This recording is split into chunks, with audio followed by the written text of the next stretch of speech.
তিস্তা নদীর গর্ভে তলিয়ে গেছে চর এলাকায় বসবাসকারী শ্রমজীবী মানুষদের সন্তানদের শিক্ষা দীক্ষার একমাত্র অবলম্বন সরকারি প্রাথমিক বিদ্যালয়। সন্তানদের লেখাপড়ার ভবিষ্যৎ নিয়ে গভীর উদ্বেগে এলাকার বাসিন্দারা। সম্প্রতি জলপাইগুড়ি সদর ব্লকের অন্তর্গত বাহিরচর এলাকার কানাইনগর পাড়া নিউ প্রাথমিক বিদ্যালয় বিলীন হয়ে যায় তিস্তা নদীর গর্ভে। আর সে কারণেই চর এলাকার শ্রমজীবী মানুষদের সন্তানদের লেখাপড়ার ভবিষ্যৎ নিয়ে গভীর উদ্বেগে রয়েছেন এলাকার বাসিন্দা থেকে শুরু করে জনপ্রতিনিধি। মঙ্গলবার বিদ্যালয়ের ভারপ্রাপ্ত শিক্ষক এবং বিডিও অফিসের এক কর্মীকে সাথে নিয়ে লাইফ জ্যাকেট পরে নৌকায় করে বিদ্যালয়টি পরিদর্শন করতে যান জলপাইগুড়ি সদর দক্ষিণ মণ্ডলের অবর বিদ্যালয় পরিদর্শক রতন বর্মন। রতনবাবু বলেন, যে স্থানে বিদ্যালয়টি ছিল সেখানে এখন নদী।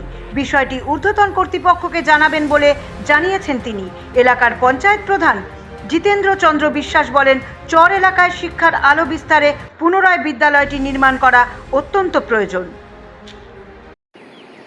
আমরা তো যা এখানে পঞ্চায়েতের কাছে শুনলাম এবং লোকাল পাবলিকের কাছে শুনলাম, স্কুলটা মোটামুটি আরও 200-300 মিটারের দূরত্ব ছিল। হ্যাঁ, তারপরে তো এখান থেকে সব জলই দেখা যাচ্ছে।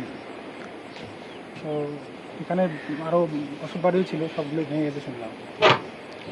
এবার দেখি কি করা যায়। ওনার কাছে শুনলাম এখানে অনেক লোকজনও বাস করে, প্রায় 2200-2300 মতো। ভোটার 780 কথা বললেন। তো দেখি, আমরা জানাবো হায়ার অথরিটিকে। এটা ভাবনা চিন্তা করে কি করা যায়, একটা ডিসিশন নিয়ে একটা সলিউশন বের করতে হবে। স্যার, শিক্ষকরা এখন কি করবেন তাহলে?